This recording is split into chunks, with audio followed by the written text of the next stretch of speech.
லூக்கா 13ஆம் அதிகாரத்தில் இப்போ நீங்கள் கேட்ட மாதிரி ஏன் கடவுள் இதை அனுமதிச்சார், ஏன் இதை செய்யலை அப்படின்னு நம்ம எந்த இடத்துலையுமே கேட்க முடியாது. ஏன்னா நம்மளுக்கே ஹோலாக தெரியும். இப்போ லாசருவை மருத்துவர்லேருந்து எழுப்பினார் அப்படின்னு சொல்லும்போது எல்லாருமே அவர் எழுப்பியிருந்திருக்கலாம். அவர் வல்லமை உள்ள தேவன், அவர் எல்லாருமே எழுப்பியிருந்திருக்கலாம். ஸோ எல்லா இடத்துலையும் ஒரு பர்பஸ் இருக்குது. அதை மாதிரி அந்தந்த இடத்துல அவர் என்ன செய்யணுமோ அந்த பர்பஸ் அவருக்கு தெரியும். இல்லை தேவனுடைய சித்தம் என்னன்னு அவருக்கு தெரியும். அந்த ஜனங்களுக்கு சுவிசேஷம் அறிவிக்கப்படணும் அப்படிங்கிறது அவருக்கு தெரியும். அந்த இதில் அவர் தேவனுடைய திட்டத்தை தான் நிறைவேற்றி வராருன்னு பார்க்குறோம். ஸோ அந்த கேள்வியை நம்ம எடுத்துடலாம். ஏன் அவர் செய்யலை, ஏன் இதை செய்தார் அப்படிங்கிறது அந்தந்த கான்டெக்ஸ்ட்டுக்குள்ளே வச்சு மட்டும் நம்ம பார்த்தா போதும். அந்த ஹோல் நம்ம அதை எடுக்க தேவையில்லை. சரியா? மற்றபடி ஒவ்வொரு வசனமாக மற்ற சந்தேகங்கள் வசனமாக நம்ம பார்க்கும்போது அது கிளியராகும்னு நினைக்கிறேன். அதை பார்க்கலாம். லூக்கா 13ஆவது அதிகாரம். பிலாத்து சில கலிலேயருடைய இரத்தத்தை அவர்களுடைய பலிகளோட கலந்திருந்தான். அந்த வேளையிலே அங்கே இருந்தவர்களில் சிலர் அந்த செய்தியை அவருக்கு அறிவித்தார்கள் அப்படின்னு சொல்லி நம்ம பார்ப்போம். இப்போ ஏற்கனவே 12ஆவது அதிகாரத்தில் நம்ம என்ன பார்த்துட்டு வரோம், தேவன் அவருடைய கடைசி பாதை எப்படி இருக்கும் அப்படின்னு அவர் சொல்லிட்டு வராரு. சொல்லிட்டு வரும்போது அதை புரிஞ்சுக்காம ஒருத்தர் இடையில ஒரு கேள்வி கேட்குறத நம்ம பார்க்குறோம். அதுக்கப்புறம் அதற்கு தேவன் பதில் கொடுக்குறதையும் நம்ம பார்க்குறோம். அதுக்கப்புறம் திரும்ப எப்படி நீங்கள் மாய்மாலமாக இருக்கிறீங்க, நியாயப்பிரமாணத்தை நீங்கள் ஃபாலோ பண்ணுறோன்னு நினச்சிட்டு எப்படி மாயம் பண்ணிகிட்ருக்கீங்க, அதெல்லாம் அவர் எக்ஸ்பிளைன் பண்ணிட்டு வராரு. ஸோ அந்த 12th சாப்டருடைய கண்டினியூஷன் தான் இந்த 13th சாப்டர். இப்போ 12th நம்ம என்ன பார்க்குறோன்னா, நீ கடைசி காசை கொடுத்து தீர்க்கும் மட்டும் அவ்விடத்துலேருந்து புறப்பட மாட்டா என்று உனக்கு சொல்லுகிறேன். அப்போது உங்களுக்கு இப்போ ஒரு பீரியட் கொடுக்கப்பட்டிருக்குது. அந்த கொடுக்கப்பட்டிருக்கிற அந்த ஒரு காலத்தை நீங்கள் யூஸ் பண்ணிக்கோங்க. நீங்கள் எவ்வளோ தூரம் கடவுளிடத்தில் ஒப்புரவாக முடியுமோ அப்படின்னு சொல்லும்போது விசுவாசத்துக்குள்ளே வர முடியுமோ, விசுவாசிகளுக்கு இல்லை. சரி, அப்போ விசுவாசிகள் அவருடைய வார்த்தையினாலே நம்ம நியாயம் தீர்க்கப்படுகிறோம் அந்தந்த நாளில். அப்போ அந்தந்த நாளில் நம்ம சுத்திகரிக்கப்படுகிறோம், புதுப்பிக்கப்படுகிறோம் அப்படிங்கிறத நம்ம ஏற்கனவே பார்த்தோம். அப்போது இது யாரை குறிக்குது அப்படின்னு சொன்னால் விசுவாசியாதவர்களை குறிக்கிறது. விசுவாசியாதவர்கள் எப்படியாவது நீங்கள் விசுவாசத்துக்குள்ளே வரணும், உங்களுக்கு முன்னாடி இவ்வளோ இருக்குது, அதை நீங்கள் இன்னும் எனக்கு தெரியல நீங்கள் போக்கு சொல்லிட்டு இருக்க முடியாது அப்படிங்கிறது தான் இயேசு கிறிஸ்து சொல்லிட்டு தான் சொல்கிறாரு. கடைசி காசை கொடுத்து தீர்க்க மட்டும் அவடத்துலேருந்து புறப்பட மாட்டான்னு சொல்லும்போது ஃபைனல் அவ்வளோதான், முடிஞ்சிச்சு. அதுக்கப்புறம் உங்களுக்கு வழி இல்லை, வேறு எந்த வழியுமே கிடையாது. நீங்கள் ஒன்ஸ் ஜட்ஜ் பண்ணப்பட்டுட்டீங்க அப்படின்னு சொன்னால் அதுக்கப்புறம் உங்களுக்கு டைம் முடிஞ்சு போச்சு அப்படிங்கிறத அவர் சொல்கிறார். அப்படி சொல்லும்போது தான் ஒரு சிலர் என்ன சொல்கிறாங்க, அந்த செய்தியை அவருக்கு அறிவித்தார்கள். அப்போ இதுலேயும் நம்ம என்ன பார்க்கலாம் அப்படின்னு சொன்னால், இப்போ சொல்கிறத கேட்டுட்டு இருக்கிறாங்க. இப்போ நம்ம எப்படி இந்த அதிகாரத்தை வாசிட்டு இருக்கும்போது நம்ம புரிஞ்சு இயேசு கிறிஸ்து இதை சொல்லிட்டு வராரு அப்படின்னு சொல்லி பார்த்துட்டு இருக்கிறோமோ, அப்படி சொல்லிட்டு இருக்கும்போதே ஒரு குரூப் இந்த ஒரு இன்சிடென்ட்டை வைக்கிறாங்க. என்ன இன்சிடென்ட் வைக்கிறாங்க? பிலாத்து சில கலிலேயருடைய இரத்தத்தை அவருடைய பலிகளோட கலந்திருந்தான் அப்படின்னு சொல்லும்போது கொலை பண்ணியிருக்கிறாரு. எங்கே? அந்த பரிசுத்த இல்லையே ஆலயத்திலே கொண்டிருக்கிறாருங்கிறத பார்க்குறோம். அப்போ ரத்தம் அப்படிங்கிறது தேவன் சொல்லியிருக்கிறார், அதுதான் உயிர் அப்படின்னு சொல்லி. அப்போ அது ஒரு அருவருப்பாய் போயிடுது, தேவனுக்கு விரோதமான ஒரு காரியமாக இருக்குது. அதை ஒரு சிலர் அந்த இடத்துல சொல்கிறாங்க. ஏன் சொல்லியிருக்கணும்? இயேசு கிறிஸ்து எதை பேசிட்டு வராரு, இவங்க ஏன் எதை பேசுகிறாங்க அப்படிங்கிறது நம்மளுக்கு முதல்ல புரியும். ரெண்டாவது, இயேசு அவர்களுக்கு பிரதியுத்தரமாக, அந்த கலிலேயருக்கு அப்படிப்பட்டவைகள் சம்பவித்ததினாலே மற்ற எல்லா கலிலேயரை பார்க்கிலும் அவர்கள் பாவிகளாய் இருந்தார்கள் என்று நினைக்கிறீர்களோ? அப்போ அவங்க கேட்ட கொஸ்டின்ல ஒரு செய்தியை அவங்க அறிவிக்கிறாங்க. அறிவிக்கும் போது இயேசு கிறிஸ்து கேட்கறது என்ன அப்படின்னா, மற்ற கலிலேயரை பார்க்கிலும் அவர்கள் பாவிகளாய் இருந்தார்கள் என்று நினைக்கிறீர்களோ? இப்போ நம்மளுக்கு மைண்ட் எப்படி நம்ம பார்க்கணும் அப்படின்னு சொன்னால், 11th சாப்டரில் என்ன வந்துட்டு இருக்குது, இயேசு கிறிஸ்து நீங்கள் மாயமாலமான ஒரு வாழ்க்கை வாழாதீங்க, நீங்கள் இயேசு கிறிஸ்து தான் மேசியாங்கிறத புரிந்துக்கோங்க, நியாயப்பிரமாணத்தை நீங்கள் கற்றுக்கொண்டாலும் நீங்கள் இயேசு கிறிஸ்துவ மேசியான்னு புரிந்து கொள்ளலை, எல்லா காலத்தையும் நிதானிக்கிறீங்க, ஆனால் மேசியாவின் காலத்தை நீங்கள் எப்படி நிதானியாமல் இருக்கிறீங்க. ஸோ உங்களுக்கு கொடுக்கப்பட்டிருக்க காலத்தில் நீங்கள் அதை நிதானிக்கிறதுக்கு நீங்கள் ரெடியாக முன் வரணும், நீங்கள் ஒப்புரவாகணும் தேவனோட அப்படின்னு சொல்கிறப்போ இவங்க சொல்கிறாங்க, ஒரு சிலர் இறந்து போனாங்களே அப்படின்னு சொல்லி, பலி யார் நம்ம பிலாத்து கொண்டிருக்காங்களே அப்படின்னு சொல்லி சொல்லும்போது அவங்க திரும்பியும் என்னத்தை காமிக்கிறாங்கன்னா, அவங்கெல்லாம் பாவம் செஞ்சுருக்கிறாங்க, அதனால பிலாத்துவினால, அதாவது அது ஒரு தேவனுடைய தண்டனையை அவங்க கொலை செய்யப்பட்டிருக்கிறாங்க அப்படின்னு சொல்லும்போது திரும்பியும் தாங்களை அவங்க ரைச்சியஸ் அப்படின்னு பார்க்குறாங்க அந்த கூட்டத்தில் இருக்கிறவங்க. அப்போ இயேசு கிறிஸ்து சொல்கிறாரு, மற்ற கலிலேயரை பார்க்கலும் அவர்கள் பாவிகளாக இருந்தார்கள் என்று நினைக்கிறீர்களோ? நினைக்கிறாங்க. நினைச்சதுனால தான் அவங்க கேட்குறாங்க. அப்போ இயேசு கிறிஸ்து சொல்கிறாரு, அப்படி எல்லாம் என்று உங்களுக்கு சொல்லுகிறேன், நீங்கள் மனம் திரும்பாமற் போனால் எல்லாரும் அப்படியே கெட்டு போவீர்கள். அப்போ இந்த இடத்துல இயேசு கிறிஸ்து என்ன சொல்கிறாரு அப்படின்னு சொன்னால், இப்போ அவங்கெல்லாம் வந்து பாவம் செய்யலை, இல்லை பிலாத்து பாவம் செய்யலை, அதெல்லாம் அவர் சொல்லலை. அவர் இந்த இடத்துல சொல்ல வர்றது என்ன அப்படின்னு சொன்னால், நீங்கள் மனம் திரும்பாமற் போனால் எல்லாரும் அப்படியே கெட்டு போவீர்கள். இந்த இடத்துல ரெண்டு காரியத்தை வந்து நம்ம கவனத்தில் கொண்டு வரணும். ஒன்று வந்து உலகத்தில் அநேகர் வந்து மறித்து போகிறாங்க, அநேகருக்கு கஷ்டம் வருது. அப்போ இந்த சஃபரிங்லாம் எதனால் வருது அப்படின்னு சொன்னால், அவங்க வந்து தப்பு பண்ணுறதுனால அவங்களுக்கு வருது அப்படின்னு நினைக்க கூடாது. ஏன் அப்படின்னு சொன்னால், நல்லவர்களுக்கும் கஷ்டங்கள் வருகிறது, துன்மார்க்கருக்கும் வந்து கஷ்டங்கள் வருகிறது. அப்போ இயேசு கிறிஸ்து இந்த இடத்துல என்ன சொல்ல வர்றாரு அப்படின்னு சொன்னால், நீங்கள் ரெண்டு பேரும், அதாவது நல்லவர்களாக இருந்தாலும் சரி, துன்மார்க்கராக இருந்தாலும் சரி, உங்களுக்கு வந்து என்ன வருதுன்னா பிரச்சனை வருது. ஸோ நீங்கள் அதை பார்க்காதீங்க. அதை தாண்டி ஒரு வாழ்க்கை இருக்குது. என்ன அப்படின்னு சொன்னால், தேவனோடு சஞ்சரிப்பது, அதான் அந்த நித்திய ஜீவன், அவரோடு கூட வந்து சஞ்சரிக்கிற ஒரு வாழ்க்கை. அப்போ அந்த வாழ்க்கை உங்களுக்கு வேணும்னா நீங்கள் மனம் திரும்பணும். இல்லைன்னா நீங்கள் இந்த உலகத்தில் இருக்கிறவங்க எப்படி மரணம் ஒன்றுத்துக்குள்ளே போகிறாங்களோ, நீங்களும் அந்த நித்திய ஜீவனுக்கு போகாமல் மறைத்து போயிடுவீங்க, அதாவது கெட்டு போயிடுவீங்க அப்படின்னு சொல்லி சொல்கிறார். புரியும்னு சொல்லி நினைக்கிறேன். அப்போது இவங்க அந்த நம்ம 12th சாப்டரில் இருக்கிற கான்டெக்ட்லேயே நம்ம வந்தோம்னா, அவர் வந்து இயேசு கிறிஸ்து என்ன சொல்லிட்டு வர்றாரு, உங்களுக்கு கொடுக்கப்பட்டிருக்கிற காலம் கொஞ்சம், நீங்கள் நியாயப்பிரமாணத்தை ஃபாலோ பண்ணுறோன்னு நினச்சிக்கிட்டு நீங்கள் மேசியாவை விட்டுறீங்க அப்படின்னு சொல்லும்போது, நீங்கள் நித்திய ஜீவன் உங்களுக்கு ஆஃபர் பண்ணப்பட்டிருக்குது, ஆனால் நீங்கள் வந்து அதை புரிஞ்சுக்காமல் அதை ஏற்றுக்கொள்ளாமல் இருக்கீங்க அப்படின்னு சொல்கிறப்ப தான் இவங்க என்ன சொல்கிறாங்க, பிலாத்து வந்து இப்படி ரத்தத்தை கலந்துட்டானே கலிலேயரோட அப்படின்னு சொல்லி சொல்லும்போது இவங்க என்ன நினைக்கிறாங்கன்னா, அகெயின் நியாயப்பிரமாணத்தை நாங்கள் ஃபாலோ பண்ணுறோம், ஆனால் அவங்க பரிசுத்த ஆலயத்துக்குள்ளே அவங்க வந்து கொல்லப்பட்டிருக்கிறாங்க அப்படின்னு சொன்னால் அது தேவனுடைய தண்டனை, ஏன்னா அவங்க ஏதோ தவறு பண்ணியிருக்காங்க, அவங்க பாவிகளாக இருந்திருக்கிறாங்க அப்படிங்கிற ஒரு மைண்ட் செட்டில் இயேசு கிறிஸ்து சொல்ல வந்ததே அவங்க முழுவதுமாக புரிஞ்சுக்காமல் பேசுகிறாங்கங்கிறத இயேசு கிறிஸ்து புரிஞ்சுட்டு அவர் சொல்கிறாரு, நீங்கள் நினைக்கிற மாதிரி அல்ல, மற்ற கலிலேயரும் பாவிகள் தான், எல்லாருமே பாவிகள் தான், யாருக்கு முன்பாக, தேவனுக்கு முன்பாக, எப்போ இயேசு கிறிஸ்துவை ஏற்றுக்கொள்ளாதப்போ. ஸோ உங்களுடைய செய்கைகள்னால வந்து நீங்கள் ஜட்ஜ் பண்ணப்படுறீங்க இந்த உலகத்தில் அப்படிங்கிறது உங்களோட ஸ்டாண்டர்ட்.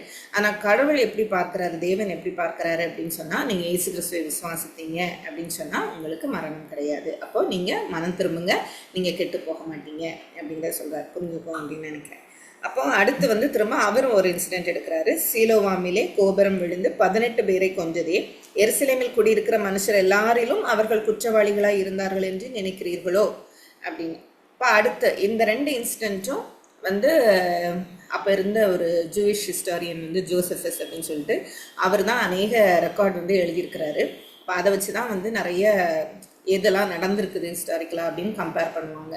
ஆனால் இந்த இன்சிடென்ட்ஸ் வந்து அதில் இல்லை.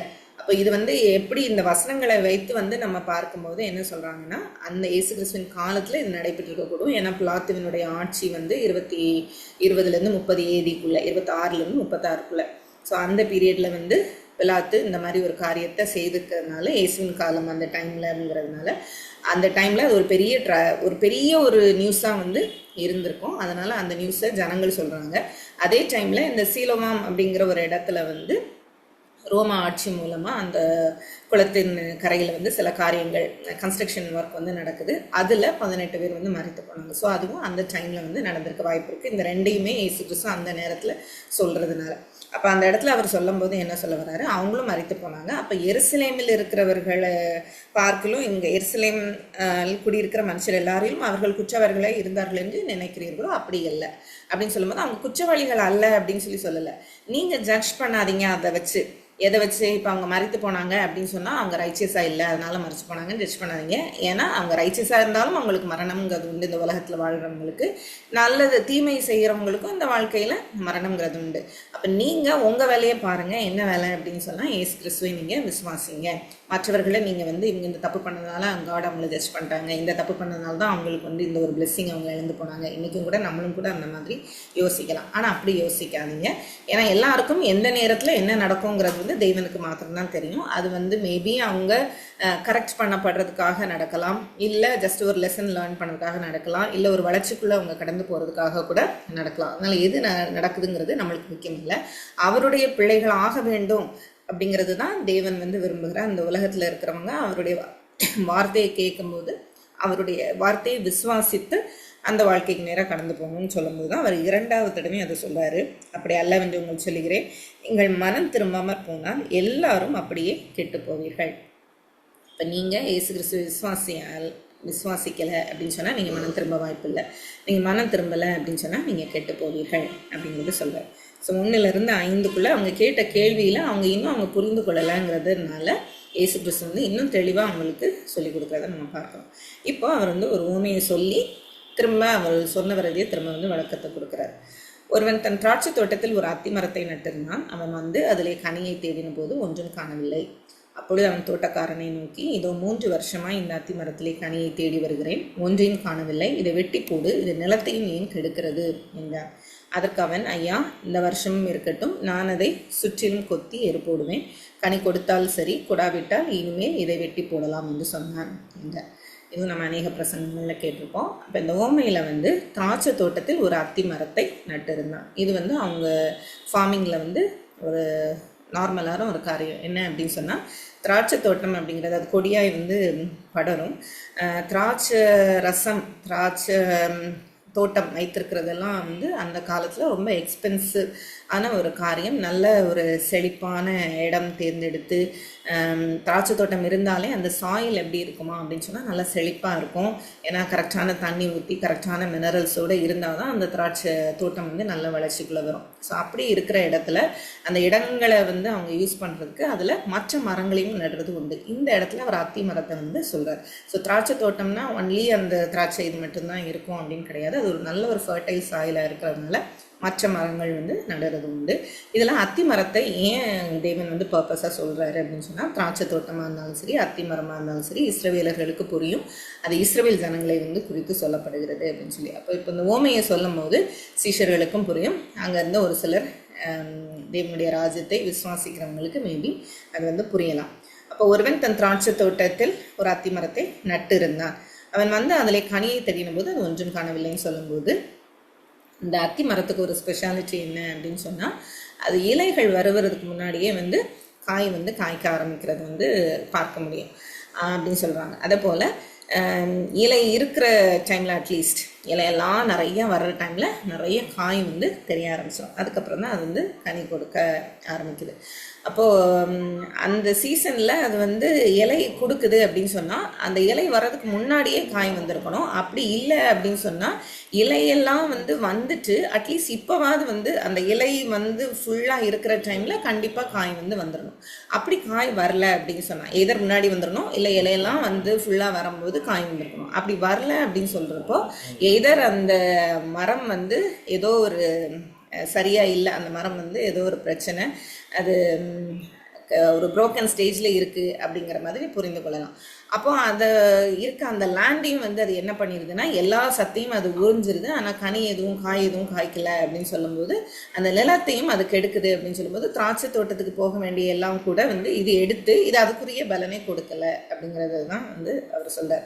அப்போ தோட்டக்காரனை நோக்கி, இதோ 3 வருஷமாக இந்த அத்தி மரத்தில் கனியை தேடி வருகிறேன், ஒன்றையும் காணவில்லை. அப்போ தேவன் எப்போவுமே என்ன பண்ணுறாரு அப்படின்னு சொன்னால், உங்களுக்கு நான் இன்னைக்கு மரத்தை வச்சேன், அத்தி மரத்தை, உடனே அவர் பதில் தரணும் அப்படின்னு சொல்லி யோசிக்கல. அப்போ இந்த இடத்துல ஒரு காரியத்தை இயேசு கிறிஸ்து என்ன சொல்ல வர்றாரு அப்படின்னு சொன்னால், நம்ம விசுவாசிக்கிறோம், அவருடைய இதுக்குள்ளே வரோம், அவருடைய ராஜ்யத்துக்குள்ளே நம்ம வருகிறோம். ஆனால் தேவன் நம்ம மேலே பொறுமையாக தான் இருக்கிறாரு. இதில் கொடுத்துருக்க மாதிரி, ஐயா, இது இந்த வருஷமும் இருக்கட்டும், நான் இதை சுற்றிலும் கொத்தி ஏறு போடுவேன் அப்படின்னு சொல்லும்போது இன்னும் அதை கொத்தி ஏற போடும்போது ரூட்ஸ் எல்லாம் கொஞ்சம் ஷேக் ஆக தான் செய்யும். அது ஒரு மரத்துக்கு அது ஒரு டிஸ்டர்பன்ஸாக தான் இருக்கும். பட் ஏறுவெல்லாம் போடும்போது அது இன்னும் திரும்ப செழித்து வருகிறதுக்கு வாய்ப்பு இருக்குது. அப்போ இங்கே 3 வருஷம் அப்படின்னு சொல்லும்போது இயேசு கிறிஸ்துவனுடைய அந்த உலகத்தில் இருக்கிற அந்த வாழ்க்கையினுடைய அந்த நேரம்.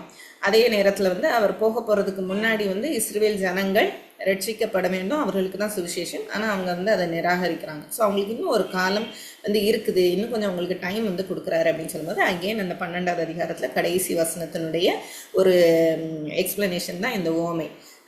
என்ன சொல்ல வர்றாரு, நீங்கள் வழியில் போகிற நேரத்திலேயே நீங்கள் ஒப்புரவாகுங்க அப்படின்னு சொல்கிறாருல 58வது வசனத்தில், உனக்கு எதிராளியானவன் உன்னை அதிகாரனிடத்தில் கொண்டு போயிருப்போது வழியிலே தானே அவனிடத்தில் விடுதலை ஆகும்படி பிரயாசப்படு. அப்போ வழியிலே வந்து போகிற நேரத்தில் நீ பிரயாசப்பட்டுன்னு சொல்கிற இது வந்து ஒரு காலம் உனக்கு கொடுக்கப்படுது, அதுக்கு முன்னே நீ வந்து அவரோட ஒப்புரவாயிரு விடுதலை ஆகும்படி அப்படின்னு சொல்லி நம்ம பார்க்குறோம். அதே தான் இங்கேயும் வந்து அவர் சொல்கிறாரு, உங்களுக்கு ஒரு டைம் வந்து இருக்குது. இன்னும் இஸ்ரவேல் ஜனங்களுக்கு அத்திமரம் திராட்சை தோட்டம் அப்படின்லாம் சொல்லும்போது அவங்களுக்கு அவங்கள தான் அப்படின்னு குறிக்கப்படுகிறது. அப்போது ஒரு டைம் இருக்குது, அந்த டைம்குள்ளே யார் யாரெல்லாம் விசுவாசிக்கிறீங்களோ அவங்களாம் தேவனுடைய ராஜ்யத்துக்கு வந்துடலாம் அப்படின்னு சொல்லி இந்த ஓமையை சொல்லி முடிச்சதுக்கப்புறம் லூக்கா வந்து அடுத்து ஒரு இதை எழுதியிருக்கிறாரு. ஏன் இதை எப்படி எழுதுறாரு அப்படின்னு சொன்னால், நம்ம இது வரைக்கும் பார்த்ததுலேயுமே வந்து லூக்கா வந்து எப்போவுமே ஒரு கண்டென்ட் எழுதுறாருன்னா பின்னாடி வந்து அதுக்கு ஒரு ஆப்ஜெக்ட் லெசன் மாதிரி ஒன்று கொடுப்பாரு. அதே மாதிரி இந்த இடத்துலையும் வந்து லூக்கா வந்து இப்போது கர்த்தர் சொல்லிட்டு வந்த காரியம் என்னங்கிறது விளக்கி 12வது அதிகாரம் முழுவதும் விளக்கியாச்சு. ஆனால் இன்னும் 13வது அதிகாரத்தில் ஜனங்களுக்கு அது புரியாமல் தவறாக வேறு ஏதோ சொல்கிறாங்க அப்படின்னு சொல்லும்போது திரும்பியும் ஒரு ஓமையை சொல்லி அடுத்து ஒரு ஆப்ஜெக்ட் லெசன் ஆடியன்ஸ்க்கு புரியுறதுக்கு, அதாவது நம்ம வாசிக்கிறவங்களுக்கு புரிகிறதுக்காக அடுத்து ஒரு ஆப்ஜெக்ட் லெசனை வைக்கிறார். ஒரு ஓய்வு நாளில் அவர் ஜெபாலயத்தில் போதகம் பண்ணி கொண்டிருந்தார். ஸோ இது அந்த இடம் முடிஞ்சு அவர் ஒரு ஓய்வு நாளில் போதகம் பண்ணி கொண்டிருக்கிறார். அப்பொழுது 18 வருஷம் பலவீனப்படும் ஆவியை கொண்ட ஒரு ஸ்திரீ அங்கே இருந்தாள். அவள் எவ்வளவும் நிமிரக்கூடாத கூனியாய் இருந்தாள். இயேசு அவளை கண்டு தம்மிடத்தில் அழைத்து, ஸ்திரீயை உன் பலவீனத்தினின்று விடுதலையாக்கப்பட்டாய் என்று சொல்லி அவள் மேல் தமது கைகளை வைத்தார். உடனே அவள் நிமிர்ந்து தேவனை மகிமைப்படுத்தினாள். ஸோ இந்த இடத்துல லூக்காவின் ஆடியன்ஸ் நம்ம வாசிக்கும்போது ஃபஸ்ட்டு 1லேருந்து 5வது வசனத்தில் அவர் என்ன சொல்ல வராருங்கிறத வந்து கிளியராக சொல்லிட்டார். 2 தடவையாக வந்து சொல்லிட்டாரு, 2 இன்சிடென்ட் வச்சு. அதுக்கப்புறமும் புரியலைன்னா ஒரு ஓமையை வந்து கொடுத்துட்டார். இதுக்கப்புறமும் புரியலை அப்படின்னு சொன்னால் திரும்ப ஒரு லெசன், ஒரு லைஃப் லெசன் வந்து நம்ம லேர்ன் பண்ணுற மாதிரி ஒரு இன்சிடென்ட் கொடுக்குறார். இதில் பார்க்கும்போது 18 வருஷமாய் பலவீனப்படுத்தும் ஆவி. இந்த இடத்துலையும் நம்ம பார்க்குறோம் 18 பேரை வந்து என்ன பண்ணாங்க, சிலுவாமில் மரித்து போனாங்க அப்படின்னு சொல்லி பார்க்குறோம். அப்போது அவங்களாம் வந்து பாவிகளா, அவங்கள விட வந்து எருசலேமில் இருக்கிறவங்க வந்து நல்லவங்களா, அந்த மாதிரி வந்து இயேசு கிறிஸ்து கேட்குறத நம்ம பார்க்குறோம். அப்போ இந்த இடத்துலையும் அந்த 12 வருஷம் பெரும்பாடுள்ள ஸ்திரீ அப்படிங்கிறவங்க யார் அப்படின்னு சொன்னால், உலகத்துக்கு அவங்க பாவியை போல தெரிந்தாலும் தேவனால் தெரிந்து கொள்ளப்பட்ட ஒரு பிள்ளை அப்படிங்கிறத நம்ம பார்க்குறோம். அப்போது இந்த இடத்துல அவர் வந்து சொல்கிறாரு, சுஸ்தப்படுத்துறாரு. ஏன் சுஸ்தப்படுத்துறாரு அப்படின்னா, அகைன் இதில் ஓய்வு நாளில் சுஸ்தப்படுத்துறாரு. அப்போ கண்டிப்பாக அங்கே ஒரு பிரச்சனை வருங்கிறது அவருக்கு தெரியும். ஏன்னா நியாயப்பிரமாணத்தை எல்லாம் இவங்க அவ்வளோ பிளைண்டாக பிடிச்சிருக்கும் போது எல்லா இடத்துலையும் இயேசு கிறிஸ்து என்ன பண்ணுறாரு அப்படின்னா, இது தேவன் உங்களுக்கு கொடுத்தது அல்ல, நீங்கள் புரிஞ்சுக்கிட்டது தப்பு, இரக்கத்தை தான் அவர் வந்து பார்க்குறாரு அப்படிங்கிறத தான் அவர் வெளிப்படுத்தணும். அதனால் அவர் பர்பஸாகவே ஒரு சில இடங்களில் வந்து ஓய்வு நாளில் இந்த காரியங்களை நம்ம செய்கிறத நம்ம வந்து பார்க்க முடியும். அப்போ இயேசு ஓய்வு நாளில் சுஸ்தமாக்கினபடினால் ஜெப ஆலய தலைவன் கோபமடைந்து ஜனங்களை நோக்கி, வேலை செய்கிறதுக்கு 6 நாள் உண்டே, அந்த நாட்களில் நீங்கள் வந்து சுஸ்தமாக்கி கொள்ளுங்கள், ஓய்வு நாளிலே அப்படி செய்யலாரு. அப்போது இப்போ ஏஞ்சலுக்கா கூட வந்து நீங்கள் கேட்டீங்க, அவங்க வந்து சுஸ்தம் அடைஞ்சதை கூட பார்க்காம அவர் கோபம் அடைகிறதுனா அந்த அளவுக்கு அவங்க பிளைண்டாக இருந்தாங்க, அந்த அளவுக்கு அவங்க நம்பினாங்க. அதனால தான் இதுக்கு முன்னாடி வந்து எனக்கு பிறன் யார் அப்படின்னு ஒரு கதையில் வரும்போது சமாரியன் வந்து நிற்கிறான். ஆனால் அது ஓமை தான், பட் அவங்களுடைய சிச்சுவேஷன் அப்படி தான் இருந்தது. ஒரு லேவியனாக இருந்தாலும் சரி, ஒரு ஆசானியனாக இருந்தாலும் சரி, அவங்க வந்து தேவனுடைய ஆலயத்துக்கு போயிட்டு தான் அவங்க வராங்க. இந்த பிறன் யார் அப்படிங்கிற ஒரு கேள்வி வந்து வரும்போது அவங்க ஆலயத்துக்கு போயிட்டு தான் வராங்க 10வது அதிகாரத்தில் ஓமையில் சொல்லப்பட்டிருக்கும் போது. ஆனால் அவங்கெல்லாம் எப்படி இருக்கிறாங்க அப்படின்னு சொன்னால், தூரத்தில் ஒரு ஆள் வந்து விழுந்து கிடக்கிறாரு. ஒருவேளை அவர் வந்து மரித்து போன மனுஷன் அப்படின்னா தொட்டால் இவங்க வந்து என்ன ஆயிடுவாங்க, தீட்டாயிருவாங்க, அதுக்கு எதுக்கு நம்ம பக்கத்தில் போகாமே போயிடலாங்கிற மாதிரி அவங்க என்ன பண்ணுறாங்க அப்படின்னா தள்ளி போகிறத பார்க்குறோம். அந்த அளவுக்கு வந்து அவங்க கம்ப்ளீட்டாக கடினப்பட்டு இருக்கிறத தான் வந்து இந்த இடத்துல லூக்கா வந்து காண்பிக்கிறாரு. இந்த இடத்துல அந்த ஜெபாலய தலைவன் பிஹேவ் பண்ணுறது நம்மளுக்கு கிளியராக தெரிகிறது. ஜெபாலய தலைவன் கோபம் அடைந்து ஜனங்களை நோக்கி, வேலை செய்கிறதுக்கு 6 நாள் உண்டே. அப்போ அற்புதம், அவங்க விடுதலை அடைஞ்சிட்டாங்க அப்படிங்கிறதுலாம் அவங்களுக்கு இல்லைங்கிறப்போ சுத்தமாகவே ஒரு இரக்கம், அன்பு எதுவுமே இல்லை. கடவுளுக்கு முன்பாக நான் வந்து இந்த கட்டளைகளை ஃபாலோ பண்ணணும், நான் பண்ணுறேன், அப்போ நான் வந்து இப்படி, நீங்கள்லாம் இப்படி அப்படிங்கிறது தான் அவங்க மைண்ட்லேருந்து இருக்குது. ஸோ இதே தான் வந்து இந்த 1லிருந்து 5வது வசனம் 13வது அதிகாரத்தில் இயேசு கிறிஸ்து சொன்னார். ஜனங்கள் வந்து கேட்கும்போது, இவங்களை விட இவங்களை விசேஷித்தவர்களா, இவங்களை விட இவங்க விசேஷித்தவங்களா, இல்லை எல்லாருமே ஒன்று தான், எல்லாருமே வந்து தேவனுக்கு முன்பாக பாவிகள் தான் அப்படின்னு சொல்லிட்டு தான் உண்மையை சொல்கிறார். அப்போ இந்த இடத்துல இவர் சொல்லும்போது ஜெபாலய தலைவன் யார் குறிக்குது அப்படின்னு சொன்னால், அந்த கனியற்ற ஒரு மரம், இலைகள் நிறைந்த ஒரு மரம், அப்படி தான் வந்து அந்த ஜெபாலய தலைவன் வந்து நம்ம கண்களுக்கு தெரிகிறார். அந்த 18 வருடம் பெருமாடுள்ள ஸ்ரீ வந்து யாராக இருக்கிறாங்க அப்படின்னு 18 வருடம் பலவீனப்பட்டிருந்தவங்க வந்து யாராக இருக்கிறாங்க அப்படின்னு சொன்னால், உடனே அவள் நிமிர்ந்து உடனே அப்படின்னு சொல்லி கொடுக்கப்பட்டிருக்கு. அவர் தொட்ட உடனே கைகளை வைத்தார், உடனே அவள் நிமிர்ந்து தேவனை மகிமைப்படுத்தினாள் அப்படின்னு இருக்கு. அவங்க ரெடியாக இருக்கிறாங்க. அவங்க அற்புதம் நடந்த உடனே, அவங்க நிமிர்ந்த உடனே வந்து அவங்க என்ன பண்ணுறாங்க அப்படின்னா தேவனை மகிமைப்படுத்துகிறாங்கன்னு சொல்லும்போது அவங்க உடனே அதை அக்செப்ட் பண்ணுறாங்க. இயேசு கிறிஸ்து வந்து நம்ம யோவானில் பார்க்கும்போது அவர் வந்து சொல்வார், என்னுடைய கிரியைகளையாவது நீங்கள் விசுவாசிக்கலாம், நீங்கள் அதையும் விசுவாசிக்கல அப்படிங்கிறது தான் அவர் வந்து சொல்கிறத நம்ம பார்க்கலாம். அப்போ இந்த கிரியைகளை வந்து இவங்க ஏற்றுக்கொள்ளுகிறாங்க. தேவன் செய்த ஒரு அற்புதத்தை வந்து இவங்க ஏற்றுக்கொள்ளுகிறாங்க. உடனே அவங்க மகிமைப்படுத்துகிறத நம்ம வந்து பார்க்குறோம். கர்த்தர் அவனுக்கு பிரதியுத்தரமாக, மாயக்காரனே, உங்களில் எவனும் ஓய்வு நாளில் தன் எருதையாவது தன் கழுதையாவது தொழுவத்திலிருந்து அவிழ்த்து கொண்டு போய் அதற்கு தண்ணீர் காட்டுகிறது இல்லையா? இது வந்து அவங்களோட லா படி ஓய்வு நாள் நம்ம ஏற்கனவே பார்த்துருக்குறோம். ஓய்வு நாளில் எல்லாருமே வந்து ஓய்ந்திருக்கணும் அப்படின்னு சொல்லும்போது ஒரு சில காரியங்கள் வந்து அவங்களால செய்ய முடியலை, ஃபாலோ பண்ண முடியல. ஸோ அவங்களே என்ன பண்ணிக்கிட்டாங்கன்னா, இப்படி இருந்தால் இது ஓகே, இப்படி இருந்தால் இது ஓகே அப்படின்னு சில ரூல்ஸ் வந்து அவங்க செட் பண்ணியிருந்தாங்க. அதில் ஒரு ரூல் தான் வந்து இந்த ரூல்.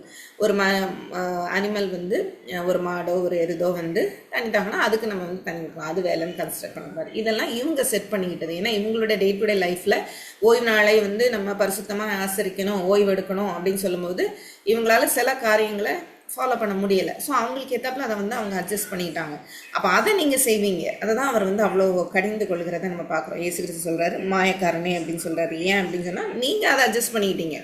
ஆனால் இங்கே ஒரு லேடி வந்து இவ்வளோ வருஷத்தில் இவங்களை கஷ்டப்படும் போது நீங்கள் அதை ஏற்றுக்கொள்ள உங்களுக்கு மனதில்லை அப்படிங்கிறது தான். உங்களில் எவனும் ஓய்வு நாளில் தன் எருதையாவது தன் கழுதையாவது தொழுவத்திலிருந்து அவிழ்த்து கொண்டு போய் அப்படின்னு சொல்லும்போது அது ஒர்க்கு, அது ஒரு வேலை. அவிழ்த்து கொண்டு போய் அதற்கு தண்ணீர் காட்டுகிறது இல்லையா? அப்போது சின்ன சின்ன காரியங்களையும் வேலை அப்படின்னு சொல்லிட்டு நாங்கள் இதெல்லாம் செய்யக்கூடாது அப்படின்னு சொல்லி நீங்கள் ரூல் போடுறீங்க அப்படின்னு சொன்னால், உங்களுடைய ஒரு வீட்டில் இருக்கிற ஒரு மிருகம் வந்து ஒரு அது பசிக்குது தாகங்கிறப்போ அந்த மிருகத்துக்கு கொடுக்கக்கூடிய ஒரு கேர் கூட நீங்கள் ஒரு மனுஷனுக்கு கொடுக்கல அப்படின்னு சொன்னால் எந்த அளவுக்கு நீங்கள் வந்து மோசமாக இருக்கிறீங்க அப்படிங்கிறத தான் வந்து தேவன் வந்து இதில் சொல்கிறத நம்ம பார்க்குறோம். இப்போ இதோ சாத்தான் 18 வருஷமாய் கட்டியிருந்த ஆபிரகாமின் குமாரத்தியாகிய இவளை ஓய்வு நாளில் இந்த கட்டிலிருந்து அவிழ்த்து விட வேண்டியது இல்லையா என்றார். அப்போ நம்ம ஏற்கனவே பார்த்த மாதிரி அவங்க காலத்தில் சயின்ஸ், மெடிசின்ஸ் அதெல்லாம் வந்து மெடிசின்ஸுங்கிறது அவங்களுடைய அந்த இயற்கை மருத்துவங்கள். மற்றபடி வந்து அவங்க சயின்டிஃபிக்கலாக ஒரு டிசீஸ் வருது அப்படிங்கிறதெல்லாம் இந்த காலத்து மாதிரி அவங்க எடுத்துக்க மாட்டாங்க. அநேக காரியங்களை வந்து அவங்க அசுத்த ஆவிக்கு ரிலேட்டடாக தான் வந்து அவங்க எடுத்துக்கிறாங்க. ஸோ இயேசு கிறிஸ்து வந்து பேசும்போது சாத்தான் 18 வருஷமாய் கட்டியிருந்தாங்கிறப்போ அது ஒரு வியாதி. இந்த காலத்து மனுஷங்க நம்ம பார்க்கும்போது அது ஒரு வியாதி, இந்த சென்ஸ் அவங்க ஒரு பலவீனம். ஆனால் அந்த வந்து சாத்தான் கட்டி வைத்திருக்கிறதா வந்து தேவன் அவங்களுக்கு சொல்கிறதுக்கு காரணம் என்ன அப்படின்னா, அவங்களுடைய புரிதல் வந்து அதுதான். அந்த காலத்தில் வந்து அவங்க அப்படி தான் அதை புரிஞ்சிடலாம்.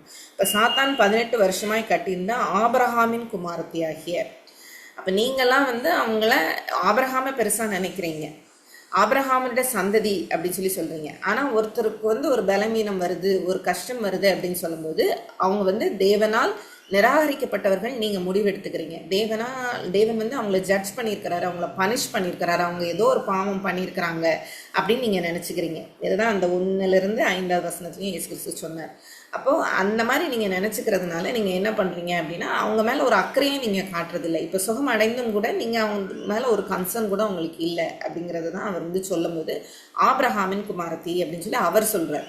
இது பரிசேயர்களை என்ன படுத்தும், இல்லை அங்கே இருக்கிற ஜெபாலய தலைவர்களை என்ன பண்ணும் அப்படின்னா இன்னும் அவங்களுக்கு எரிச்சல் அடைய பண்ணும். ஏன்னா அவங்கெல்லாம் ஆபிரகாமின் சந்ததிங்கிறது வந்து தேவனுக்கு ஈக்குவலாக அவங்க வந்து ஆபிரகாமை வைத்து அவங்க பேசுகிறது உண்டு. அப்படிங்கிறப்போ ஆபிரகாமின் குமாரத்தியாக இவளை ஓய்வு நாளில் இந்த கட்டிலிருந்து அவிழ்த்து விட வேண்டியது இல்லையா என்றார். அவர் அப்படி சொன்ன போது அவரை விரோதித்திருந்த அனைவரும் வெட்கப்பட்டார்கள். அங்கிருந்து அநேகர் வந்து வெட்கப்பட்டார்கள் அப்படின்னு பார்க்குறோம். ஜனங்கள் எல்லாரும் அவளால் செய்யப்பட்ட சகல மகிமையான செய்கைகளை குறித்து சந்தோஷப்பட்டார்கள். அப்போ காமன் பீப்புள் வந்து அந்த அற்புதங்களை பார்க்கும்போது அவங்க சந்தோஷப்படுறாங்க. அவரை விரோதித்திருந்தவங்க வந்து சிலர் உணர்வடைகிறத பார்க்குறோம். எல்லாரும் இல்லை, இன்னும் அவரை வந்து கொலை செய்யணும் அப்படிங்கிற ஒரு கோவப்படுற கூட்டம் வந்து இன்னும் இருந்துட்டு தான் இருக்கிறாங்க. இப்போ வந்து அங்கே இருக்கிற ஜெபாலய தலைவன் அப்படிங்கிறது இல்லை, அங்கே இருக்கிற நிறைய பேர் வந்து இவருக்கு அகெயின்ஸ்டாக கூடி இருக்கிறாங்க. இவரை வந்து எங்கே பிடிக்கலாம் அப்படிங்கிறது எப்போவுமே அவர் போகிற இடத்துல இருக்கிறாங்க. அப்போ அங்கே இருக்கிற அநேகரும் வந்து என்ன பண்ணுறாங்க அப்படின்னா அவங்களுடைய புரிதலை குறித்து அவங்க வந்து வெட்கப்படுறத நம்ம வந்து பார்க்கணும். ஜனங்கள் வந்து இந்த அற்புதத்தை ஏற்றுக்கொள்றதையும் நம்ம வந்து பார்க்கணும். அவர் அவர்களை நோக்கி. ஸோ அதே இடத்துல அவர் வந்து திரும்ப சொல்கிறாரு, தேவனுடைய ராஜ்யம் எதற்கு ஒப்பாய் இருக்கிறது, அதை எதற்கு ஒப்பிடுவேன் அப்படின்னு சொல்கிறார். இப்போ கடுகு விதைக்கு ஒப்பாய் இருக்கிறது. 2 காரியம் சொல்கிறார். ஒன்று வந்து கடுகு விதை, இன்னொன்று வந்து புளித்த மாவு.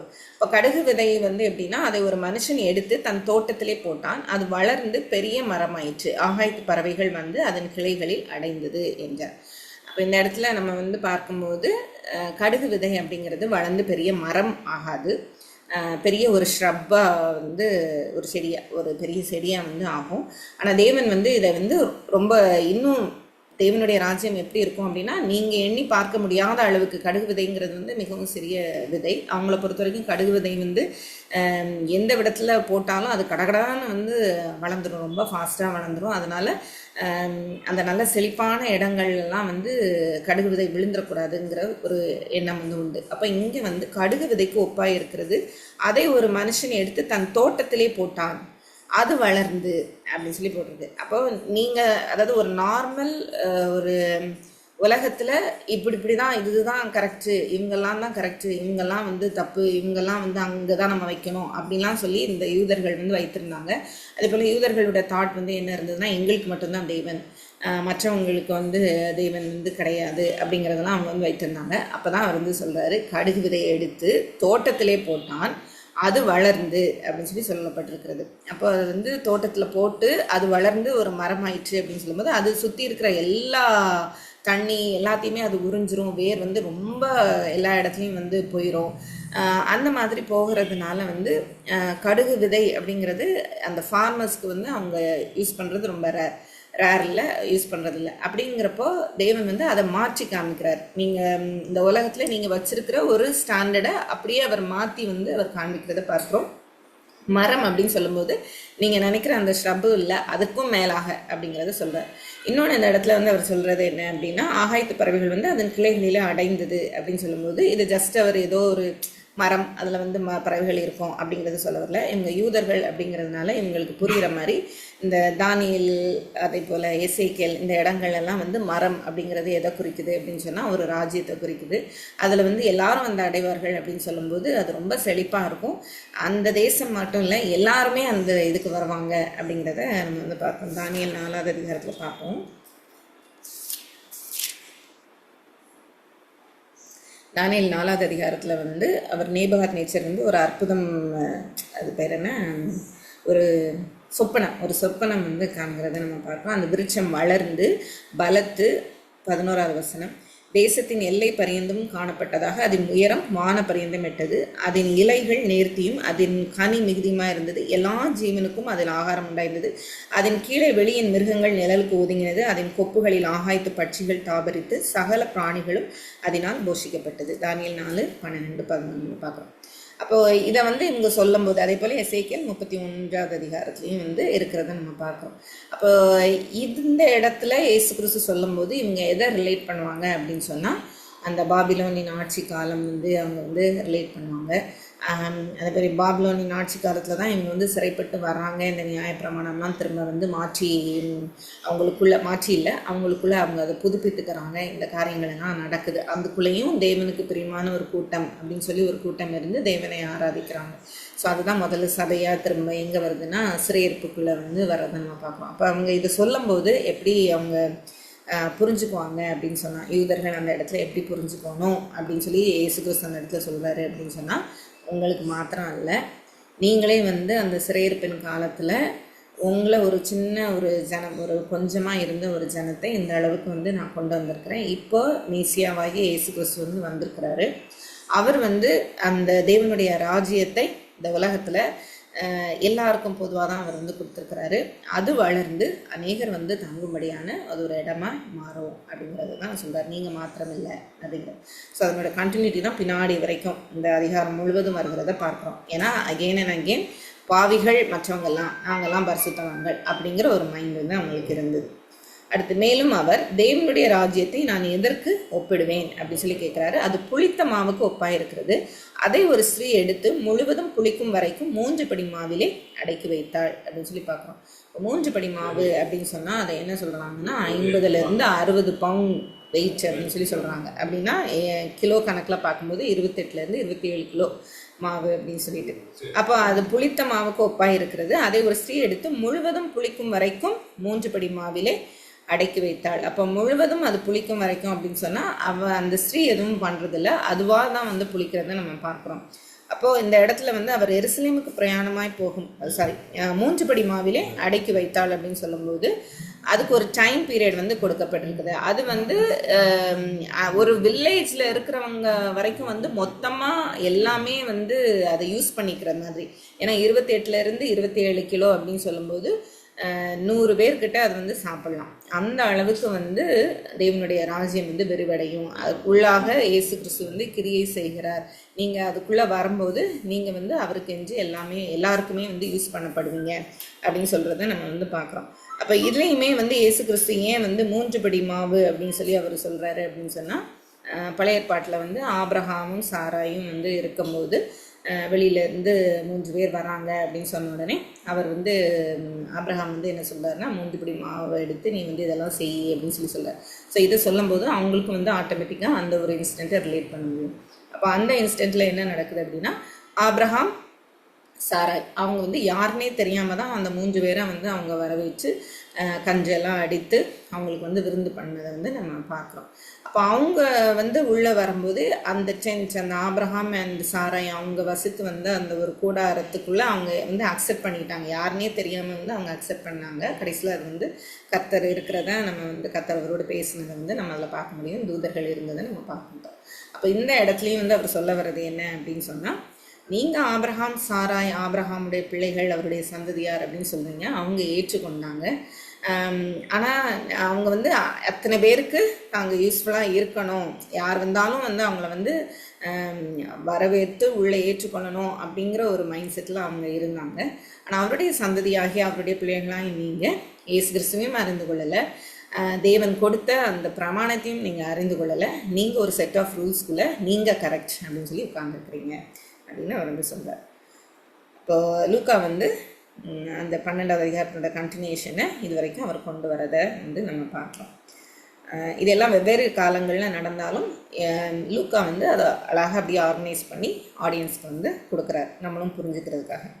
அப்போ அவர் திரும்பியும் வந்து சொல்கிறார், அவர் எருசலேமுக்கு பிரயாணமே போகும்போது பட்டணங்கள் தோறும் கிராமங்கள் தோறும் உபதேசம் பண்ணி கொண்டு போனார். ஸோ எல்லா இடத்துலையும் அவர் அந்த லாஸ்ட் டேஸில் அவர் வரப்போகிறாரு. அதனால் அவர் வந்து அவரால் முடிந்த அளவுக்கு எல்லா இடங்களையும் சுவிசேஷத்தை சொல்கிறாருங்கிறது தான் இதில் பார்க்குறோம். அப்பொழுது ஒருவன் அவரை நோக்கி, அகெயின் ஒருத்தன் வந்து கேட்குறான், ஆண்டவரே ரட்சிக்கப்படுகிறவர் சில பேர் தானா என்று கேட்டான். அதற்கு அவர், இடுக்கமான வாசல் வழியாய் உட்பிரவேசிக்க பிரயாசப்படுங்கள்.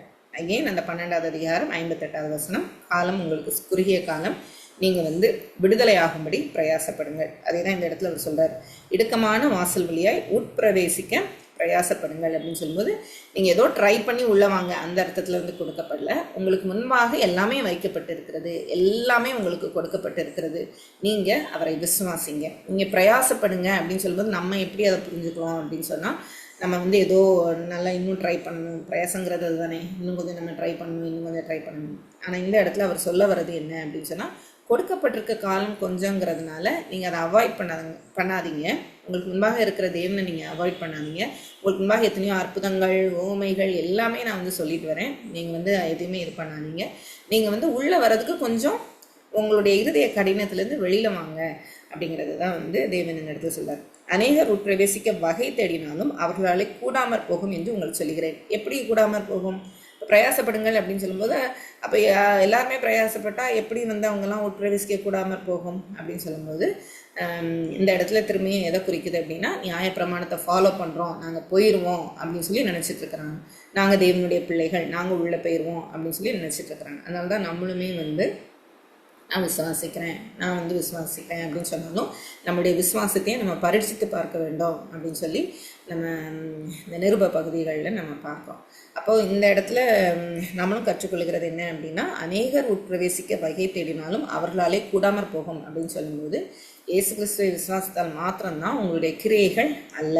உங்களுடைய கிரியைகளினால நீங்கள் வந்து தேவனுடைய ராஜ்யத்துக்குள்ளே பிரவேசிக்க முடியாது. அப்போ இயேசு கிறிஸ்துவை விசுவாசிக்கும் போது கனிகள், அதாவது உங்களுடைய கிரியைகள் வந்து கனிகளாய் வெளிப்படும்.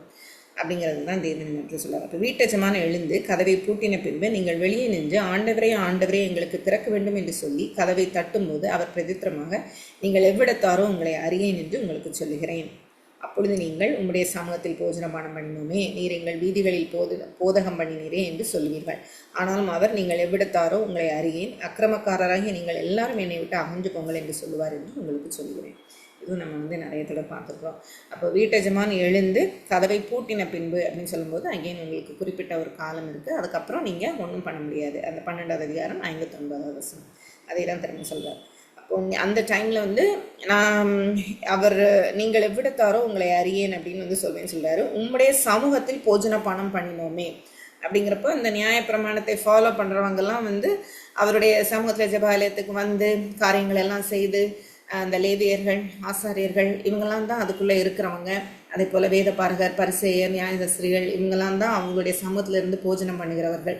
அப்போ அவருடைய சமூகத்திலிருந்து போஜனம் பண்ணினோமேன்னு சொல்லும்போது அந்த உயர் இதில் நாங்கள் இருக்கிறோம், தேவனுடைய கட்டளைகளை நாங்கள் ஃபாலோ பண்ணி இந்த மாதிரி இருக்கிறோம் அப்படின்னு சொல்கிற அந்த குரூப்பை தேவன் அந்த இடத்துல சொல்கிறது நம்ம பார்க்குறோம். அதே போல் இன்னொரு குரூப் நீங்கள் எங்கள் வீதிகளிலே போதகம் பண்ணினீரே அப்படின்னு சொல்லும்போது அது நார்மலாக இருக்கிற மற்ற வெளியில் இருக்கிற யூதர்கள், இவங்ககிட்ட கற்றுக்கொண்டவர்கள் மற்ற யூதர்கள். அந்த 2 குரூப்பையுமே அவர் சொல்கிறார். உயரமாய் தங்களை எண்ணிக்கொண்டவர்கள், அவர்கள் கற்றுக் கொடுத்து அவர்கள் சொல்கிறதான் சரி அப்படின்னு சொல்லி உட்கார்ந்துருக்கிற ஒரு கூட்டம், இயேசு கிறிஸ்துவை ஏற்றுக்கொள்ளாத கூட்டம். நீங்கள் 2 பேரும் நின்னாலும் உங்களை அறியேன் அக்கிரம செய்கைக்காரருங்கிறது தான் அவர் சொல்ல போகிறார். என்னை விட்டு அகன்று போங்கள் என்று உங்களுக்கு சொல்லுகிறேன். நீங்கள் ஆபிரகாமையும் ஈசாக்கையும் யாக்கோபையும் சகல தீர்க்கதரிசிகளையும் தேவனுடைய ராஜ்யத்திற்குள் இருக்கிறவர்களாகவும் உங்களையோ புறம்பே தள்ளப்பட்டவர்களாகவும் காணும்போது உங்களுக்கு அழுகையும் பற்கடிப்பும் அங்கேயும் உண்டாயிருக்கும். அப்போது திரும்ப திரும்ப நம்ம பார்த்துட்டு வரோம். உங்களுக்கு ஒரு காலம் இருக்குது, நான் ஒன்றும் உடனே இது பண்ணுங்க அப்படின்னு நான் ஜட்ஜ்மெண்ட்ஸ் உங்களுக்கு பண்ணலை. ஆனால் உங்களுக்கு இவ்வளோத்தையும் நீங்கள் எல்லாம் கற்றறிந்தவர்கள், உங்களுக்கு எல்லாம் சொல்லியும் நீங்கள் இன்னும் கேட்காம இருக்கிறீங்க. அப்போ ஆபிரகாம் ஈசாக்கு யாக்கோபு இவர்களுடைய தேவன் அப்படின்னா அவங்க பேசுகிறது வழக்கம். அவர்களுடைய பிள்ளைகள் நாங்கள் அப்படிங்கிறது தான் இவங்க பேசுகிறது வழக்கம். அப்போ ஆபிரகாம் ஈசாக்கையும் யாக்கோபையும் சகல தீர்க்கதரிசியிலும் தேவனுடைய ராஜ்யத்தில் இருக்கிறவர்களாகவும் உங்களையே புறம்பே தள்ளப்பட்டவர்களாக நீங்கள் காணும்போது, அது ஒருவேளை இந்த உலகத்தில் இருக்கும்போது நீங்கள் அந்த ஒரு உணர்வு அடைந்தீங்க அப்படின்னு சொன்னால் அந்த நேரமும் கூட உங்களுக்கு டைம் இல்லாமல் போயிடும். நீங்கள் ஜட்ஜ் பண்ணப்பட்டிருக்கிறீங்க அப்படிங்கிறத அவர் சொல்கிறாரு. உங்களையோ புறம்பே தள்ளப்பட்டவர்களாக காணும்போது உங்களுக்கு அழுகையும் பற்கடிப்பும் அங்கே உண்டாயிருக்கும். அப்போது புரிந்தால் மாத்திரம் போதாது, இயேசு கிறிஸ்துவை விசுவாசிக்க வேண்டும். எப்படி யூதாஸ் தான் செய்தது தவறு என்று தெரிந்தாலும் போய் மன்னிப்பு கேட்குறதுக்கு போகலை, ஒப்புரவாகிறதுக்கு போகலை அப்படிங்கிறத பார்க்குறோம். அப்போ இந்த இடத்துலையும் நீங்கள் புரிந்திருக்கலாம், நிறைய பேருக்கு தெரிந்திருந்தது இவர் தான் மேசியான்னு சொல்லி, ஆனால் அவங்க அதை அக்செப்ட் பண்ணணும். அப்போ நீங்கள் என்னதான் புரிந்திருந்தாலும் சரி, அவருடைய கிரியைகளை பார்த்து ஒருவேளை இவர் மேசியாவாக இருக்கிறாமோ அப்படின்னு சொல்லி நீங்கள் அறிந்திருந்தாலும் சரி, நீங்கள் விசுவாசியாமல் அவருடைய உபதேசத்துக்கு கீழ்ப்படியாமல் நியாய பிரமாணம் சொல்லி நீங்கள் ஒரு கட்டுக்குள்ளே இருப்பீங்களான்னா நீங்கள் எப்படி இருப்பீங்க அப்படின்னு சொன்னால் அவங்கெல்லாம் உள்ளே வந்துடுவாங்க. யார்? ஆபிரகாம் ஈசாக்கு யாக்கோபு நீங்கள் சொல்லிட்டு இருக்கிறீங்கல்ல, அவங்கெல்லாம் உள்ளே வந்துடுவாங்க. இன்னொரு இடத்துலையும் அவர் சொல்வார்ல, மோசே நீங்கள் சொல்கிறீங்க, மோசே உங்களுக்கு நியாயத்திற்கிறவனா எழுந்து நிற்பான் அப்படிங்கிற மாதிரிலாம் அவர் சொல்வார். அப்போ இந்த இடத்துலையும் அவர் சொல்ல வர்றது என்ன அப்படின்னா, அவங்களெல்லாம் வச்சுட்டு நாங்கள்லாம் கரெக்ட் அப்படிங்கிற மாதிரி நீங்கள் நினைக்கிறீங்க, அவங்களாம் வந்துடுவாங்க. நீங்கள் வெளியே வரும்போது உங்களுக்கு அழுகையும் பற்கடிப்போம் அப்படின்னு சொல்லும்போது தேவன் மேலேயும் உங்களுக்கு கோபம் வரும், எரிச்சல் வரும். உங்களுக்கு அந்த அளவுக்கு நீங்கள் நிராகரிக்கப்படுவீங்க அப்படிங்கிறத அவர் சொல்கிறத நம்ம பார்க்குறோம். இதே தான் வெளிப்படுத்தின விசேஷத்துலையும் நம்ம பின்னாடி 18, 19 நம்ம பார்க்கும்போது இன்னும் தேவனை அவங்க தூஷிப்பாங்க, இன்னும் உபத்திரவப்படும் போது தேவனிடத்தில் திரும்பாமல் இன்னும் அவருக்கு அகெயின்ஸ்டாக பேசுவாங்க அப்படிங்கிறத நம்ம பார்க்கணும். கிழக்கிலும் மேற்கிலும் வடக்கிலும் தெற்கிலும் ஜனங்கள் தேவனுடைய ராஜ்யத்தில் பந்தியிருப்பார்கள்னு சொல்லும்போது உங்களுக்கு மாத்திரமல்ல எல்லாருக்கும் தேவன். அப்பொழுது முந்தினோர் பிந்தினோராயும் பிந்தினோர் முந்தினோர் ஆவார்கள் என்றார். இப்போ முந்தினோர் பிந்தினோர் ஆவார்கள் அப்படின்னு சொல்லும்போது இவங்கெல்லாம் முந்தினோர் யார்? நியாயப்பிரமாணத்தை நாங்கள் ஃபாலோ பண்ணுறோம் அப்படின்னு சொல்லி இருக்கிறாங்களா ஒரு குரூப், இயேசு கிறிஸ்துவை ஏற்றுக்கொள்ளாதவர்கள். அவங்கெல்லாம் பிந்தினோராயும் பிந்தினோர் முந்தினோராயும் அப்படின்னு சொல்லும்போது அநேக யூதர்களும் சரி புறஜாதிகளும் சரி இயேசு கிறிஸ்துவை யாரெல்லாம் ஏற்றுக்கொள்ளாங்களோ அவங்கெல்லாம் தேவனுடைய ராஜ்யத்துக்குள்ளே வந்துடுவாங்க. அந்த நாளிலே சில பரிசேயர் அவரிடத்தில் நீர் விடத்தை விட்டு போய்விடும், ஏரோது உம்மை கொலை செய்ய மனதாக இருக்கிறான் என்று சொன்னார். ஸோ இந்த டைமில் என்ன ஆகுது அப்படின்னா அவருடைய அந்த எண்டு டைம்ஸ் ஸ்டார்ட் ஆகுது அப்படின்னு காமிக்கிறது தான் 12வது அதிகாரத்தில் ஏற்கனவே இப்படிலாம் ஆகும் அப்படின்னு அவர் சொல்லிட்டு வர்றாரு. இப்போ இந்த இடத்துல ஒரு சில பரிசேயர் அவரை ஏற்றுக்கொண்டவர்கள்னால் அவர் மேசியா என்று விசுவாசிக்கிறவர்கள். அந்த குரூப் வந்து என்ன சொல்கிறாங்கன்னா, நீ வந்து எப்படியா அந்த இடத்துலேருந்து போயிடணும், ஏன்னா ஏரோது வந்து உண்மை கொலை செய்ய மனதாக இருக்கிறான் அப்படின்னு சொல்லும்போது, ஏரோதுக்கு வந்து ஆல்ரெடி இவருக்கு பின்னாடி ஒரு பெரிய கூட்டம் வருது, இவர் ராஜ்யங்கிறாங்க, ராஜாங்கிறாங்க. ஏன்னா அநேக யூதர்கள் வந்து ஏரோதுக்கு சப்போர்ட்டிவாக வந்து இருந்தாங்க. ஸோ அவங்க மூலமாலாம் வந்து நிறைய கேள்விப்பட்டதுனால அவருடைய ராஜ்யத்துக்கு ஏதோ ஆயிருமோ அப்படின்னு சொல்லி இவர் பயந்து இவரை கொலை செய்யணும் அப்படின்னு சொல்லி அவர் வந்து நினைக்கிறத நம்ம பார்க்குறோம். அதற்கு அவர், நான் இன்றைக்கும் நாளைக்கும் பிசாசுகளை துரத்தி வியாதி உள்ளவர்களை சுத்தமாக்கி 3ஆம் நாளில் நிறைவடைவேன்.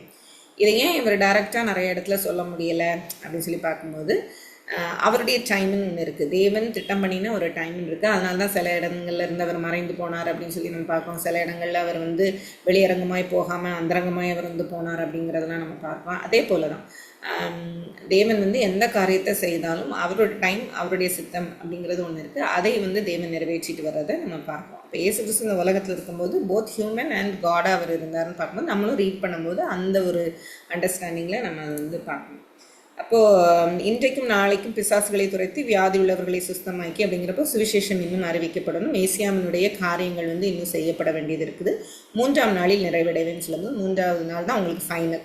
அதுக்கப்புறம் வந்து டைம் கிடையாது. ஏன்னா அவருடைய சிலுவை மரணம் வந்து அந்த நாளில் இருக்கிறதுனால அது முடிஞ்சு. அப்போ இன்றைக்கும் நாளைக்கும் மறுநாளைக்கும் நான் நடமாட வேண்டும், எருசலேமுக்கு புறம்பே ஒரு தீர்க்கதரிசியும் மடிந்து போகிறதில்லை என்று நான் சொன்னதாக நீங்கள் போய் அந்த நரிக்கு சொல்லுங்கள் அப்படின்னு சொல்லும்போது, அவர் ரொம்ப கன்னிங்காக எல்லா காரியங்களையும் வந்து செய்துட்டு வரதை, யூதர்களை தனக்குள்ளே வைத்திருக்கிறதுனால தான் வந்து இந்த இடத்துல அவர் வந்து நரி அப்படிங்கிற வார்த்தையை வந்து யூஸ் பண்ணுறாரு. இன்னொன்று வந்து என்னென்னா, ஒரு தீர்க்கதரிசியும் எருசலேமுக்கு புறம்பே மடிந்து போகிறதில்லை. அநேக தீர்க்கதரிசிகள் வந்து வெளிப்படுத்தின விசேஷத்துலையும் பார்க்கும்போது பலிபீடத்தில் இருந்து வந்து தேவனிடத்தில் எங்களுக்காக எப்போ நீங்கள் வந்து ஜட்ஜ் பண்ணுவீங்க அப்படின்னு சொல்கிறத நம்ம வந்து கேட்கிறத பார்க்குறோம். அநேக தீர்க்கதரிசிகள் வந்து இந்த ஆலயத்தில் கொல்லப்பட்டதையும் பார்க்குறோம். எருசலேமில் எத்தனையோ பேர் தேவனுடைய வார்த்தையை சொன்னவர்கள் வந்து கொலை செய்யப்பட்டதை வந்து நம்ம பார்க்குறோம். அப்போ இந்த இடத்துலையும் வந்து தேவனான அங்கே வர வேண்டிய ஒரு டைம் இருக்குது, எருசலேமுக்கு வரணும், அதுக்கப்புறம் தான் காரியங்கள் நடக்கணும் அப்படிங்கிறதுனால அவர் வந்து, நான் வேற எங்கேயும் போக முடியாது, இதுதான் தேவனுடைய சித்தம். பரிசேயர்கள் வந்து சொல்லும்போது, நான் மரணத்துக்குள்ளே போகணுங்கிறது தான் தேவனுடைய சித்தம், அதை நிறைவேற்றுறதுக்கு தான் வந்திருக்கிறேன் அப்படிங்கிறத அவர் சொல்கிறார். அப்போ எருசலேமே தீர்க்கதரிசிகளை கொலை செய்து உன்னிடத்தில் அனுப்பப்பட்டவர்களை கல்லெறிகிறவளை, கோழி தன் குஞ்சுகளை தன் சிறுகளின் கீழே கூட்டி சேர்த்துக்கொள்ளும் வண்ணமாக நான் எத்தனை தரமோ என் பிள்ளைகளை கூட்டி சேர்த்துக்கொள்ள மனதாக இருந்தேன், உங்களுக்கோ மனதில்லாமல் போச்சு. இதோ உங்கள் வீடு உங்களுக்கு பாழாக்கி விடப்படும். கர்த்தருடைய நாமத்தினாலே வருகிறவர் ஸ்தோத்திரிக்கப்பட்டவர் என்று நீங்கள் சொல்லும் காலம் வருவளவும் என்னை காணாதிருப்பீர்கள் என்று மெய்யாகவே உங்களுக்கு சொல்கிறேன். அப்போது அவருக்கு வந்து தெரியுது டைம் வந்து முடிய போகுது அப்படிங்கிறது. எருசலேமுக்காக வந்து அவர் எருசலேம்ங்கிறது இந்த இடத்துல சொல்லும்போது அவர் எருசலேமை பார்த்து அவர் வந்து சொல்கிறத நம்ம பார்க்குறோம். ஏன்னா அவர் அங்கே போகிறார் அடுத்து. ஸோ எருசலேம் பார்த்து அவர் என்ன சொல்கிறாருன்னா, அதுதான் தேவனால் தெரிந்து கொள்ளப்பட்ட ஒரு ஸ்தலம், தேவன் அங்கே வாசம் பண்ணுகிற ஒரு இடம் அப்படியெல்லாம் சொல்லி அந்த இடத்துல தான் தேவனுடைய ஆலயம்லாம் கட்டப்பட்டு இருந்தது. எத்தனையோ வருட காலங்களாக வந்து அதையே நம்பி ஜனங்கள் உண்மையானவர்களும் வந்து இருந்தாங்க. ஆனால் எல்லாமே முற்றும் அழிக்கப்பட்டது. இப்போ நான் வந்திருக்கிறேன், நானும் சொல்கிறேன், என்னையும் நீங்கள் இது பண்ணுறீங்க அப்படிங்கிறது. இது வந்து நம்மளுக்கு நார்மலாக நம்மளுக்கு புரிகிற அளவுக்கு தான் இருக்குது. அப்போ வந்து சொல்கிறாரு, நான் எத்தனையோ தரமோ வந்து நான் செய்வேன்னு சொல்லும்போது எல்லா தீர்க்கதரிசிலையும் கடைசியாக வந்த மெய்யான தீர்க்கதரிசியாகிய கிறிஸ்துவின் வந்து நீங்கள் நிராகரிக்கிறீங்க அப்படின்னு சொல்லி, இதோ உங்கள் வீடு உங்களுக்கு பாழாக்கி விடப்படும். அதாவது இவருடைய காலத்துக்கு பின்பாக வந்து நீங்கள் எல்லாமே அழிந்து போகிறத நம்ம வந்து பார்க்கலாம்.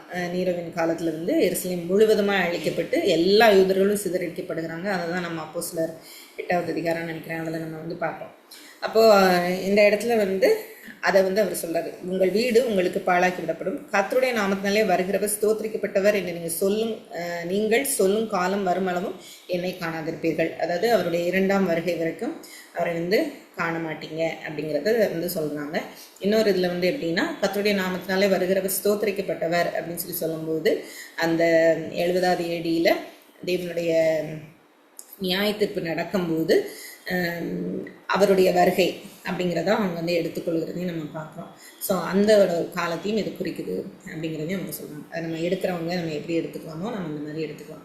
மற்றபடி வந்து அவருடைய வருகை, அவருடைய நியாயத்தீர்ப்பு ஒன்று. அவங்களுடைய நியாயத்தீர்ப்பு யூதர்களுக்குன்னு சொல்லும்போது அது 70வது AD.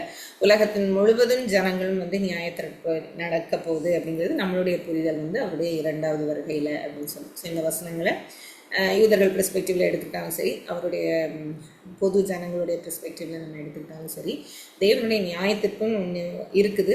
உங்களை எத்தனையோ தடவை நான் அழைக்கிறேன், உங்களுக்கு எத்தனையோ காரியங்களும் முன்பாக வைத்திருக்கிறேன், நீங்கள் உங்களை ரைச்சியஸ்ன்னு நினச்சிட்டு உங்களை கெடுத்துக்காதீங்க அப்படிங்கிறது தான் வந்து இந்த சாப்டரில் லூக்கா வந்து நம்ம சொல்கிறார். ஸோ இதுதான் 16வது